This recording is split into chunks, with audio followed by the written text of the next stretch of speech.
So good evening everyone, happy Valentine's Day. So hold on a minute, let me move this camera. Alright, that's a bit better. So I touched on the lawsuit a little bit last night, the Gotti and Borello lawsuit, and so today I kind of listened to both sides, if you will. I watched a couple of shows and got their takes on it, so I'm gonna give you mine, wanted or not. Now, when I first saw it, I thought, not that it was frivolous. I didn't at any time think that it's frivolous. Some people think it is. Some people think it's bullshit. But I did think, well, does Gene Borello have $10 million? I wouldn't have thought so. I mean, I know it was kind of hinted at that he'd done a few robberies and made all this money, but, I don't know about that. And so that's where my head was at. I'm thinking $10 million. I don't think you're going to get, $10 million. Anyway, so what I thought about it is that, what was put up, I never actually saw it. I don't really go on Instagram anymore. I used to, but I don't really bother with it too much now. I didn't actually see them, the pages that were talked about, and I know apparently they did it on several people, but I've also had stuff put up with pornographic stuff. It's not nice. It was disgusting, actually, and when you're on the receiving end of that, you're going to feel, it's not nice. And then the other things, there were so many heinous, disgusting things put up that I don't blame her. I mean, I would have been pitching a screaming fit on here. You know what I'm like. So she's better than I am, because I would have been going berserk. But no, I don't think it's frivolous at all, and I'll tell you why. Actually, I think it's a good lesson for all creators and podcasters, including myself. You can't just put up and say any old shit. You can't. Oh God, I swore. I didn't mean to swear. But anyway, you just can't put up or say any old stuff that you want to say. You really can't. Now, there's a good reason I'm saying this, because last week, and some of you may have heard about this, there's this podcaster, her name is Tasha K. And this is Tasha K. And she said some pretty nasty things about Cardi B, who's right there, right? So what she actually said to her, Tasha K is a podcaster, and she's got a channel. She's got hundreds and thousands of followers. She's been doing it for several years, and she's kind of I guess, the YouTube Wendy Williams, if you will. And her podcasts are about celebrities. She's a little bit like the olden days. There were gossip columnists, Luella Parsons. She's type of like that, but she does it on YouTube. She's got a show called Unwind with Tasha K. And what she actually did was she got some information and she put it on her podcast. And she had said that Cardi B had STDs, that she was a prostitute prior, all the real nasty shit about her. And Cardi B, she's no shrinking violet by any stretch of anybody's imagination. And she hit back at her, and they were going back and forth. In fact, I want to say, this has been going on a couple of years now. And they were going back and forth. And so finally, I guess Cardi B had enough, and she filed a lawsuit against Tasha K. Now, when I first saw that lawsuit, I thought, well, and it's kind of similar to this, slightly different, but, I thought, well, they've been going at one another because Tasha K accused Cardi B of threatening her with gang members. She reckoned Cardi B was in a gang, or had gang affiliations, and that she had threatened her with gang members, her and her family, and this, that, and the third. And, they'd gone back and forth at each other. It'd been going on a while. Very similar to what goes on here on, in this little arena. People going back at each other and saying stuff. And, I'm including myself in that. I'm not saying I didn't. Sure did. But so what happened is they had this lawsuit, and the judgment, I want to say it's been going on over a year. It has to be. Yeah, I'm sure it's over a year. But anyway, the judgment came down yesterday, and Cardi B actually won. She won her lawsuit. Now, part of her, lawsuit, she revealed that she felt suicidal due to YouTuber Tasha K's comments about her. Did she feel suicidal?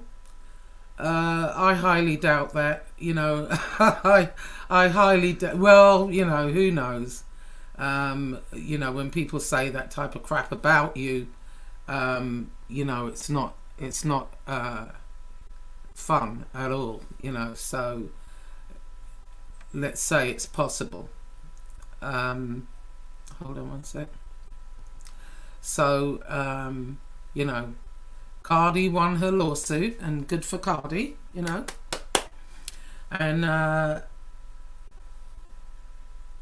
it goes to show you that stranger things have happened. I think that what Cardi won was $4 million, and that kind of shocked me because Tasha K is she's just a podcaster. I'm pretty sure she makes good money doing what she does. She's sponsored and all of that stuff, so I'm sure she's making good money. But $4 million worth of money, I don't know about that. I highly doubt it. But yeah, she was awarded $4 million against Tasha K, which was a bit of a shock. And Tasha K was up there talking about after the case was over, that it's freedom of the press, freedom of speech, all this stuff, and there is freedom of the press and there is freedom of speech, but not that type of crap. You can't get up there and say people were prostitutes and STDs. And the judge didn't feel that, Tasha K had proven her case at all. Even the threats, she said her family was threatened by Cardi B and whatever, which, wouldn't surprise, but, the judge didn't feel it was proven. So Cardi B won a $4 million lawsuit. So this is not within the realms of not being won.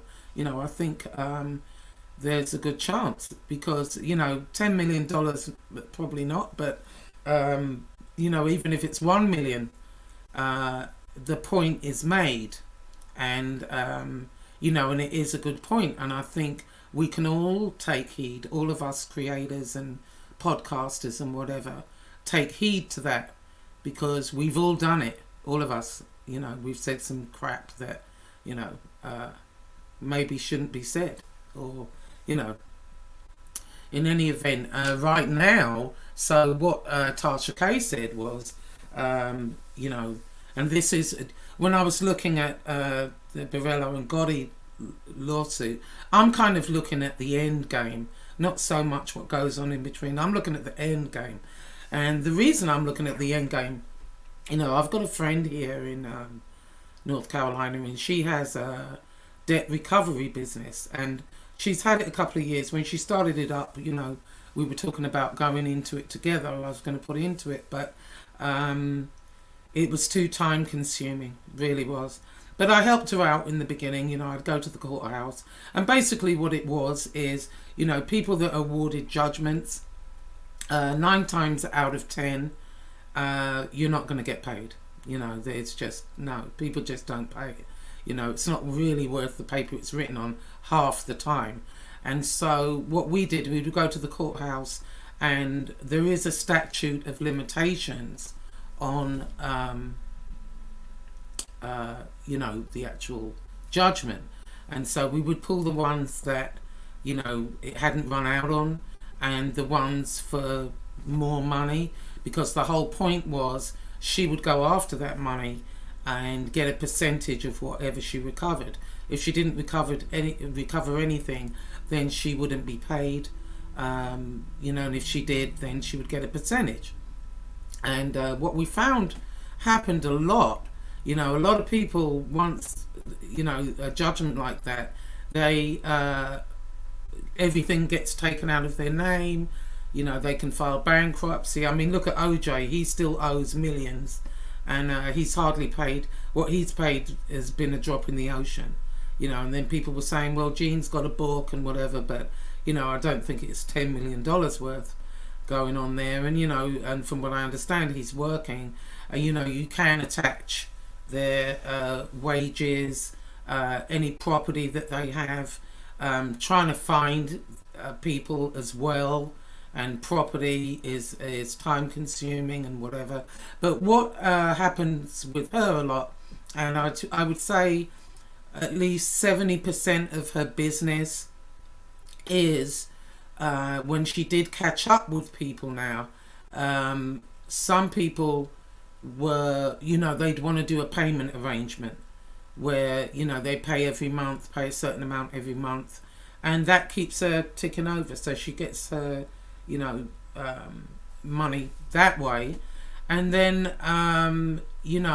if you've really got a diehard that's not going to pay, and you find that they do have property, you can go back to court and have the sheriffs go over there and remove their property. In England we call them the bailiffs.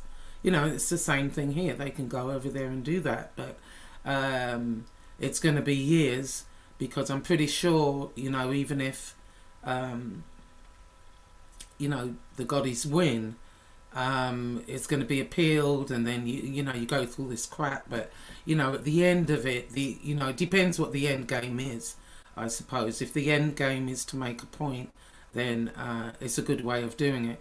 Yeah, for real. And it might make all the podcasters really on here think on. Because, it can happen. And I think right now as well, let me see. There's more lawsuits for Tasha K. Because now that Cardi B has won her lawsuit, you got people coming out the woodwork, where she's defamed them.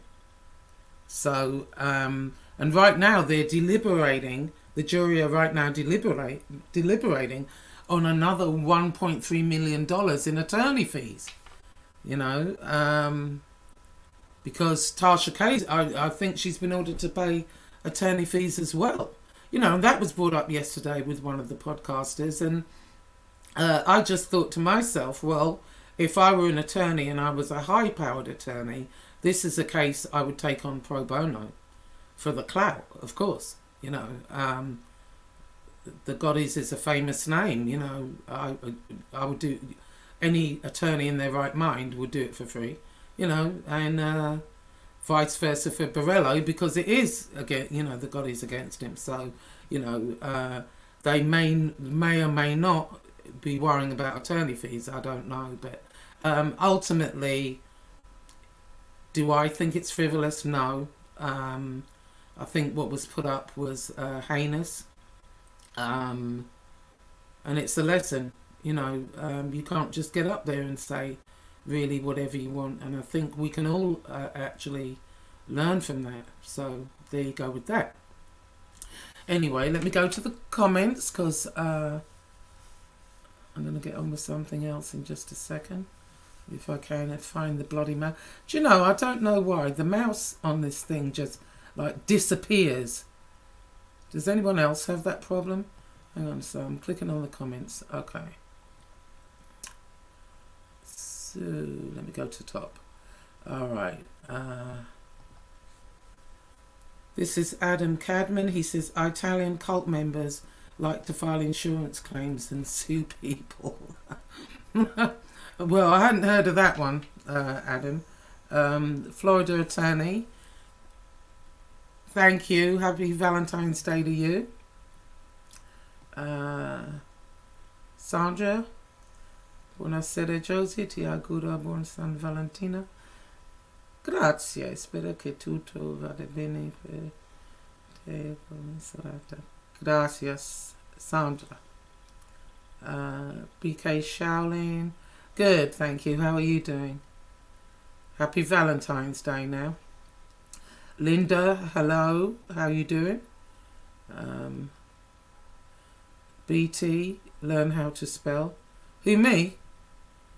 Did I spell something wrong? I don't know. Hey, Jesse. Is that real Joe Biggs? I heard Tony unblocked me.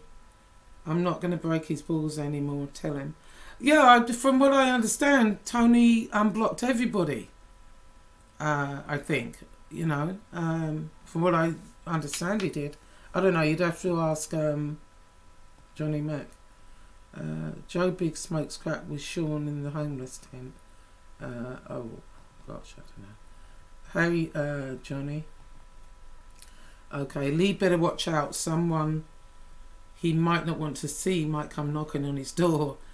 I don't think living in Texas can save him. He needs to be really careful. Well, that part did confuse me. I'm not going to lie, because I heard one of the podcasters said, and you know, I kind of vaguely remember this because this is kind of when they all first started, so I vaguely remember it. But when these pages were going up, I remember Lee having a show about getting them taken down. I think. Correct me if I'm wrong, but that's what I remember. I remember him doing a show about getting them taken down. In fact, they did, yeah, because I remember Angel Gotti thanking him and stuff. And then, from what I understood, you know, word on the street was that he had reported Gene to the probation officer. But then, you know, fast forward a couple of months, and then I heard that he'd written to the probation officer to say that Gene was his protege and that, you know, he's helping him and whatever. I don't get that bit because, you know, I'm just wondering, all right, let's say Lee is called to... I mean, if I were Gene Borello, I would absolutely... Well, no, I don't know that I would have Lee on the stand. Because if he was responsible for bringing the pages down, then that might go against him. But then on the other hand, he could be a hostile witness for the Gottis if he did that. So I don't know. But from what I saw this morning, Lee wasn't mentioned in the lawsuit at all. So I don't know. But I found that to be I'm confused with that. I don't know how that would work. You know, if you write to, you know, basically dob him in, and then a few weeks later you're writing to say it's the best thing since sliced bread. You know, what is the... I don't know how that works. But anyway, let's see. Happy Valentine's Day. Thank you, Danny. Happy Valentine's to you.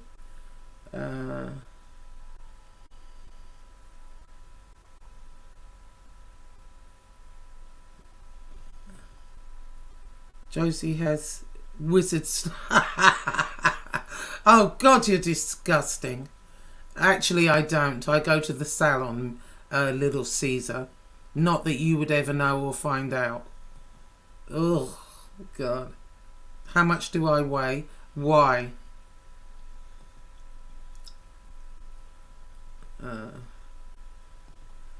Okay, you have a good evening too, Sandra. Uh, Happy Valentine to you, Jimmy Poe. He didn't unblock me. Um, well, from what I understood, Tony was unblocking everybody, and then as people come in, if they're messing with him, then I guess he'll um, unblock. So that's what I understand. I don't know. Okay. Um, Good evening, Mr. Luciano Raimundi. Salute. Okay. James Brown. Hi, Josie, looking lovely as always. Thank you. Don't forget, if Angel prevails, she will have a lien on any book sales and freeze all his bank accounts. Also, he will be on the hook for a lawyer fee. Oh, yeah, no, without a doubt. I mean, basically, his life can be made a living hell because, even if he takes everything out of his name and whatever, any contracts that he's got coming up, if he was looking at doing, YouTube or podcasts as a career, any sponsorship, stuff like that, he wouldn't really be able to sign any contracts because, she'd be able to grab that money as well as book sales, because that's what they did with OJ. I want to say, I believe, and I think I forget what OJ owed, but what he's paid is nothing. I think he sold some of his memorabilia, and I want to say they got a few of his book sales, but it depends on the book. I mean, if the book's doing well, I don't know actually. How it's doing. I mean, is it in the New York bestseller list? I don't know. So yeah, I mean, she could make his life a living hell if she prevails, and he's probably aware of that, and probably, I mean, generally, anyway, before it would even get to court, they would ask to mediate, maybe settle. I don't know if she would be willing to settle or not. That's another option. That happens a lot. Generally, when people do settles like that, it's usually lazy lawyering. I call it lazy lawyering. But on the other hand, if you don't want to spend a whole bunch of money, because it's going to be costly. But like I said, I think attorneys in this instance may do pro bono. I know I would. Let's see. Anyway, so I was going to, because it's Valentine's Day, I was going to talk about this guy just for a little bit. Okay, so the Valentines Day Massacre was today, actually, 1929. And we all know who that is. That's Al Capone. So, gang warfare ruled the streets, bootlegging, all of that. And his arch enemy was Irish gangster George Bugs Moran. And this is one of Capone's mugshots. And what happened, the violence reached like a real bad bloody climax in a garage on the city's north side, when 7 men associated with the Irish gangster Moran was actually supposed to be in there, and he wasn't. And actually, it's never been solved, this crime. Who would have thought it? Capone was never really officially linked to it, but it's generally said. This is the one of the murder scene. I mean, that's terrible. So the victims there were 7. There was Adam Heyer, Frank Gusenberg, Pete Gusenberg, John May, Al Weinshank, and James Clark, as well as a visitor to the garage, Dr. Reinhard Schwimmer. Now, when the garage was demolished, it wasn't demolished till. I mean, look at that. Oh my God, it wasn't demolished until 1967, and an entrepreneur, George Pate, recovered the bricks, and so 300 of those bricks from that wall are on display at the Mobby Museum in Las Vegas, apparently. So anyway, what's interesting about this story, you know, Al Capone goes to jail, and this is him and his attorney on the way there. So he ended up in a Georgia penitentiary, and his health was in decline, serious decline, and he apparently was a long-term abuser of cocaine, and he had a perforated septum, and he struggled with symptoms of withdrawal. So that's interesting. 1929, wow. And cocaine was still quite prevalent there. But more importantly, he was suffering from the effects of advanced syphilis. You know, and that's a sexually transmitted disease. And he picked that up while running one of the brothels. And the problem is, he never got treatment for it. He was too embarrassed to go to the doctor, you know, which is insane. I mean, my God, a dose of antibiotics and he'd have been fine.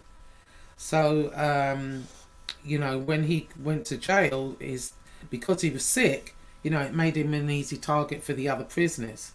And they all thought he was on the verge of like a nervous breakdown. And the prisoners thought he was getting special treatment, which he kind of was. Excuse me, he was bribing the guards. Anyway, he was transferred to Alcatraz in San Francisco.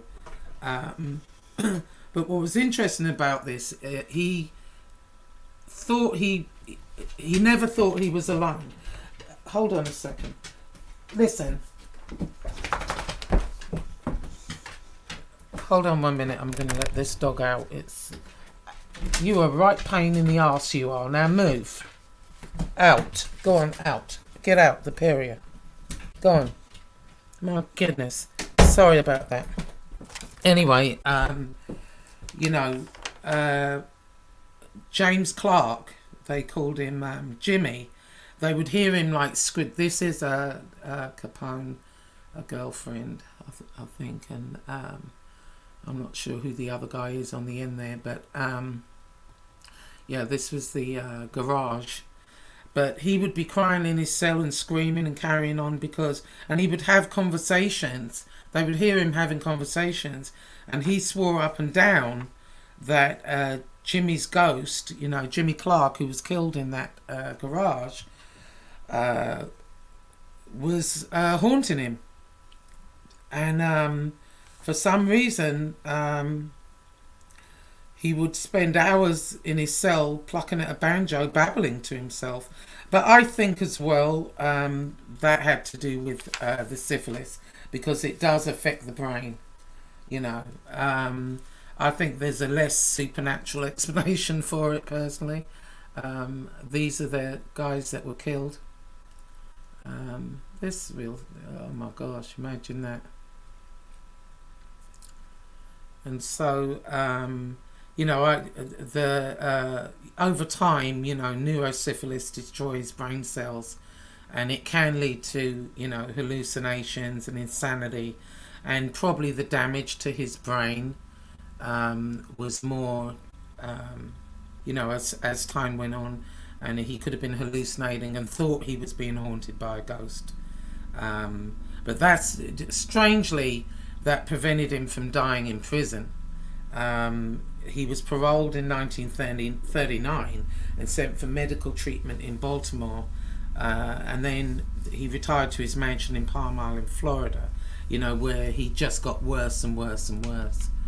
And all the while, he continued to be haunted by the vengeful spirit of Jimmy Clark, right up until 1947 when he died. He died of a heart attack, and he was only 48. I mean, who would have... that was pretty young, really. You know.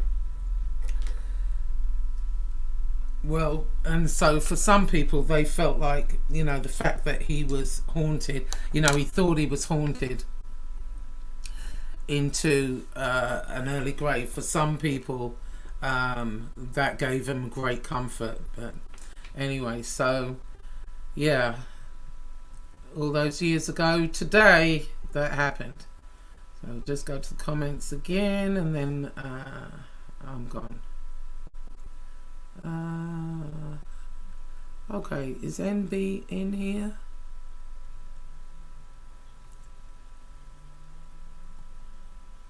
Okay, I think it's him. Who?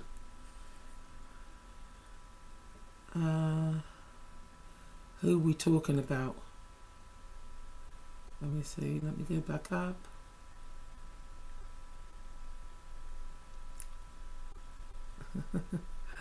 Okay. Anthony says, Jesse, you're a good mod kid. Salute. I'm trying. Okay. I don't see MB in here. I don't know what the hell is going on with this. Some people, why is it some people you can see and some people you can't? I don't know. Anyway, 93 years. Yeah. I mean, that's a long ass time, isn't it?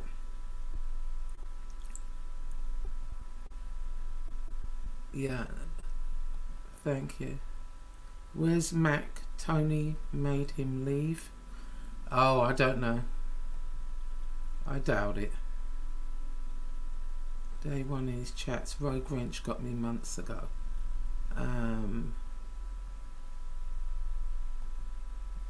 Okay, MB.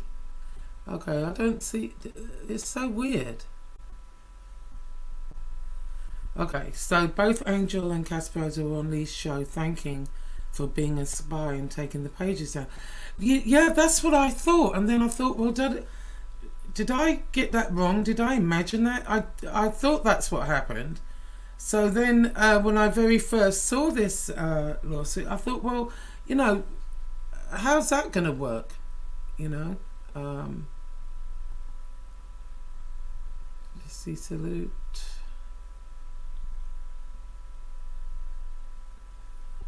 Okay. BK, NB, thank you for making sure. I appreciate that.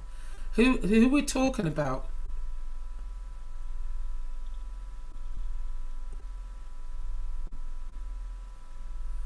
Okay, for the unemployed mob 2 yes. Yes, he has me banned. Okay, so maybe somebody's telling me, I don't know.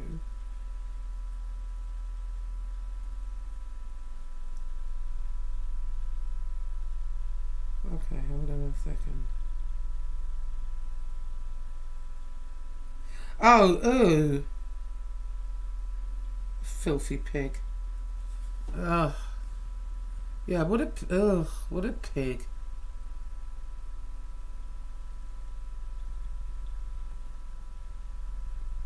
I'm gonna take a ride to see my boy Bay 8th. He's trying to take my wife. Okay. Glasgow Rattler, what's good everyone? New beginning, sister, brother Raymundi, everyone in the chat. Okay. Super Al, Tony and Johnny called me for relationship advice. They really want it to. Oh my god. Okay. Hello, Antonina. Alright, so what I thought I'd do, I'm going to end this with a few, I'm going to teach you some British slang, so you know what that is. So some of these words, if you ever go to England, you can perhaps, you know what people are talking about. Now, the title of this video was, was the lawsuit frivolous or kosher? Now, I'm sure everyone knows what kosher means. It's a Jewish word, obviously, and it's the way that the animal is killed. They kill it in a certain way, and so it would be kosher. But in England, we use that term for a lot of other stuff. Like, for example, let's say someone's got a diamond ring, is that diamond ring kosher? meaning is it real, you know, and kind of stuff like that. Are those shoes kosher? Are they Nike? You know what I mean? We use it a lot like that. So I'll give you a few other words. So bevy, you know, if they ask, do you want to go for a bevy? It's usually they say that in the north. I didn't hear that so much in the south. But what it means, it's a beverage. Do you want to go have a drink? You know, do you want a bevy? And they say that a lot in the north. What's another one? Cheesed off. I think you'd know what that would mean, wouldn't you? You know, it's not happy, pissed off, whatever. You know, that it's not a word. It's not actually a word I would use. You know, I'm really cheesed off today. You know, no. What's the other one? Oh, grim. Well, we know what grim means, but in England we use it a lot. I don't know. You could say, I don't know, that area of town is pretty grim, or that dress is pretty grim, you know, or that person is pretty grim. You know, we use that a lot too. Balmy. If somebody says you're balmy, it means you're nuts. So, yeah, I've been called balmy a few times. Thank you. Pants. Now, pants. In America, pants is trousers, you know, but we don't say pants. We say trousers. Now, what do you call? Oh, you call them briefs, right? What go under your trousers? We call those underpants. But pants can also mean rubbish. Like, that's really pants, you know.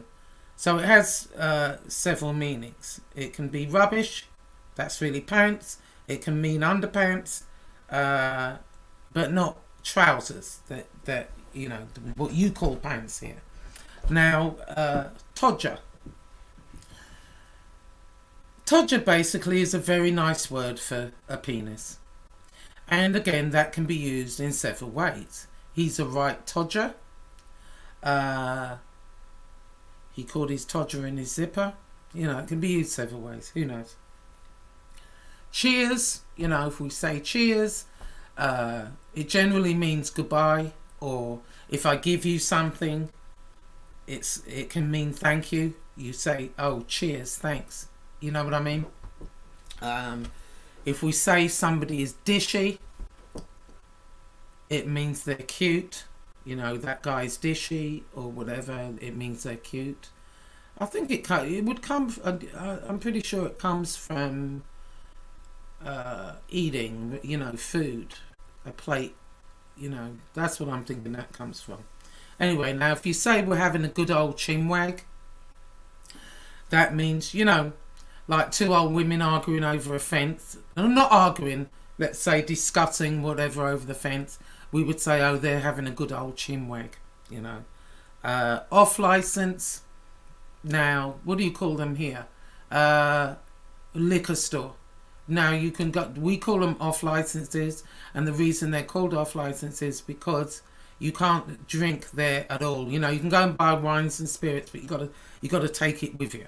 So it's called off license, if you get it. Now, tosser.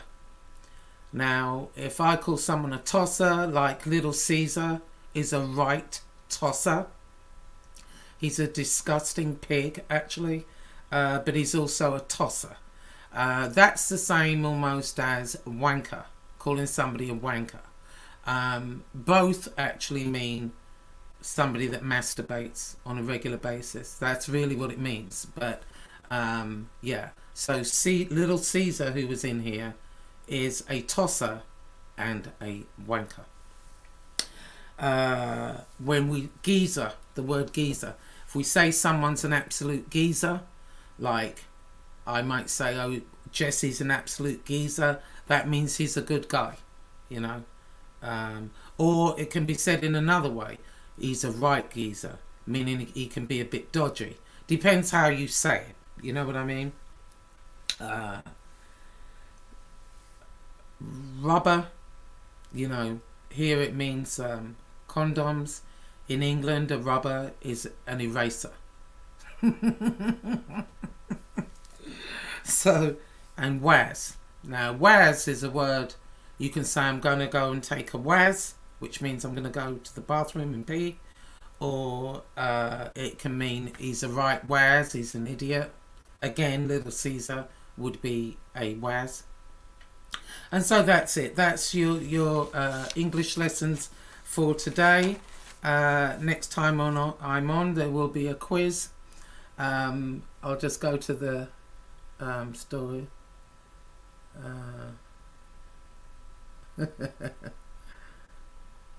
Yeah, I mean, so James Brown said, the Valentine's Day Massacre has been told a lot. Yeah, it has. I mean, we all know about the Valentine's Day Massacre. I mean, it's told not even on Valentine's Day. But I didn't know that Al Capone thought one of the people that were killed, Jimmy Clark, was haunting him. I didn't know that. That was news to me, and I thought it was interesting, James. So that's the way it is. I'm not necessarily talking about the massacre itself or why, but I didn't know that Al Capone thought he was being haunted by this guy. Sure didn't. Jane. Jane. Okay. All right, people. So that's it for tonight. I'll see you in the week. Oh, so BK Shaolin's finally shown his face. I just kind of noticed that. Yeah, because I guess people are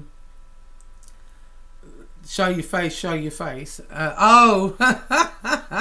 Armchair NBA. Tom said knickers. Yeah. So knickers are underwear. What do you call them? What do you call your underwear here? I forgot. Is it pants? Briefs? Do you know, it went right out of my head. When we call them knickers, I forget what you call them.